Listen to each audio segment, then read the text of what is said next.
Welcome back to How to Make Passive Income with Vacation Homes and Rentals. If you're new, this series is your complete guide to real estate investing.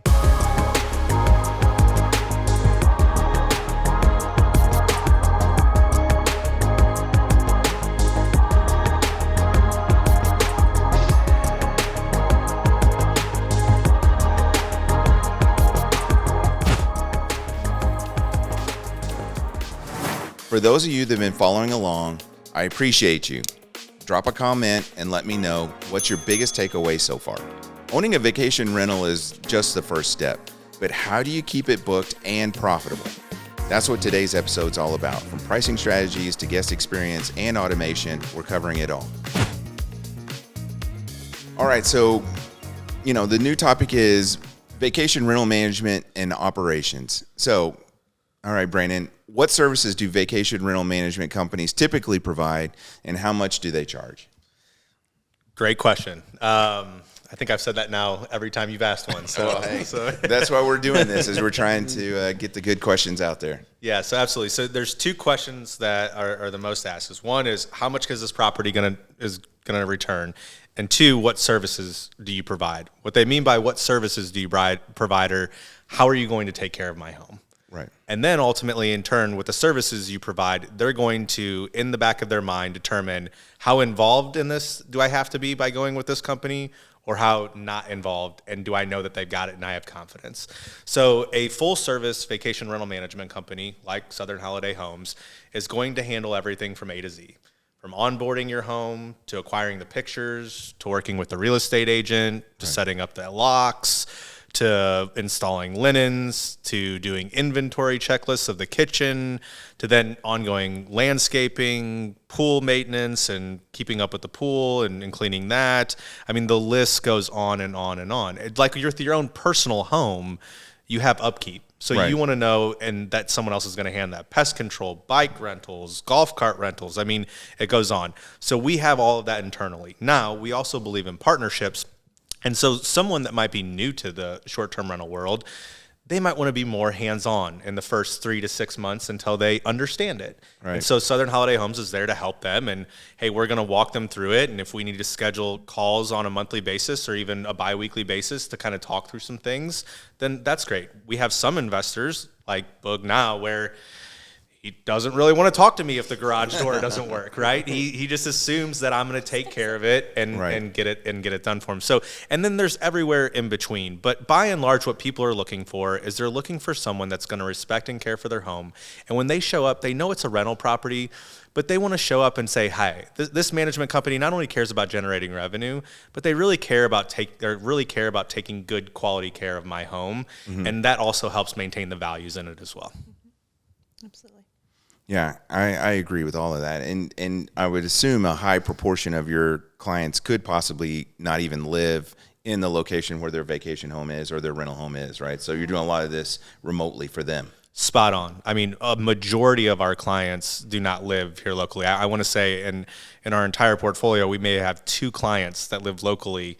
Everybody else, is all over the country, right? Different time zones and things of that nature. They want to know, and a big question that gets asked is, what if I get a call from the fire department at 11 o'clock on, a Saturday night? Well, the good thing is they're going to call me first because they're going to know that I manage the home. Right. And so I'm going to call you, and I'm going to inform you as to what's going on. And a big thing with that is homeowners really appreciate transparency and communication, even though sometimes it may not always be the best news. Hey, I wanted to let you know, Joe and Susie, that unfortunately your HVAC system went out. Right. You have to be able to share that information. They have to know what's going on. Hey, what are you doing about getting it fixed? Are you just taking whatever, hey, here's the price, or hey, Joe and Susie, here's what we've done. We've called 3 separate companies. These are the ranges. These are the types of fixes that can be done. Which one would you like to go with? These are the timelines for completion. Hey, we've got a renter coming in. We don't want to impact their stay. But making them aware and understand that you're working with them to get their needs taken care of, but also you're spending the money as if it was your own money. Right, and that's that soft value piece that you're offering, right? I mean, it's you can't really put a number on it, but to be clear is to be kind, and you're really an extension of their family in their home, right? That Absolutely. Kind of thing. All right. So, what key challenges in managing vacation rentals and how can they be mitigated? So, 30A has grown tremendously over the last few years. So there's a lot of options. There's a lot of inventory. So that proposes a challenge, right? There's some inventory that was at one point doing a revenue number here that maybe has taken a slight step backwards, just given the sheer amount of supply that's been added. What you can do to mitigate those things is, hey, take a detailed inventory of the home and provide suggestions to the owner on what you could do to get that home back to generating the revenue that it used to before. Other key challenges are always going to be regulations. There's constantly, things are evolving, right? The states and, the states, counties, federal, like they understand that short-term rentals has now become a big business. Right. This is not a small business anymore, and COVID definitely taught us that. So, so with the business growing, there's going to be more regulations. You're going to have county regulations. Walton County with the short-term rental certificates now that you've got to fill out and making sure that you're staying on top of that. So those are always going to be challenges. However, I will tell you that I love those regulations when they come in because they make sure that we're all on the same playing field. It's making sure that we're providing the best service, that we're taking care of our clients. But at the end of the day, I believe it's a good thing. And if you're operating correctly, then you have nothing to worry about. And making sure that you choose a management company that's going to handle that and partner with you to make that stressless and easy is really, really important. Okay, no, that's good. What factors should owners consider when deciding between self-managing the property or hiring a professional management company? And that's, something that Boog is kind of alluded to earlier in terms of like letting the professionals handle it. You want to kind of I touched on that in our first conversation, but I've had the experience of, not me specifically, because I knew right from the beginning if I tried to manage anything, it would be a disaster.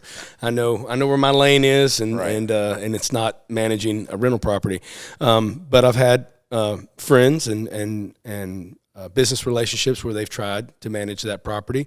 And I do think, to a point that Kendall made earlier, if it's more of a second home and you're going to really utilize it as a second home for the big holidays and things of that nature, we touched on that.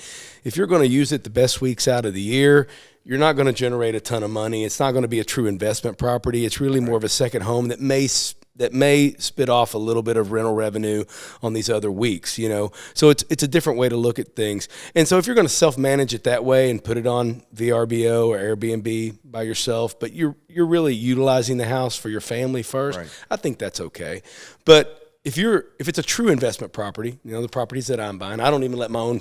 We were joking earlier, I don't even let my family stay at my properties because, as I joked earlier about my kids, they're like, when do we get to stay there? And I said, never. This is not your home. This is a business, and we are using it purely as a business, and it's an investment property, so I'm trying to maximize the gross rental, for that property.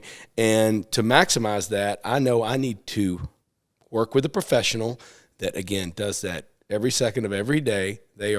That's what they do. They know how to maximize those sites. They know how to use the different tools. They know how to price. They know how to adjust pricing.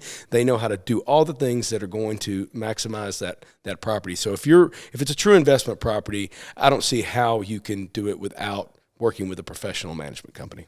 Yeah, and I would say too, I think even management companies would, if someone came to me and said, hey, I'm planning on using it during spring break, fall break, July 4th, the whole month of June, 2 weeks at the beginning of August for the end of summer, fall break, so on and so forth, right?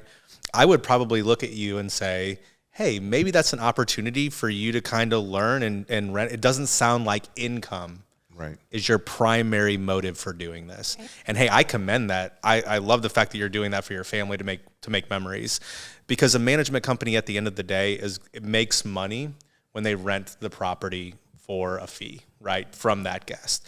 So, they at the end of the day, we want to work with everybody and want to take good care of them. But at some point, what will happen is it's just a lot of work that doesn't in turn make sense. So I think when you're approaching a management company too, like really knowing in the back of your mind, like how are you going to use it and what are you going to use it for, is really, really important to start that conversation.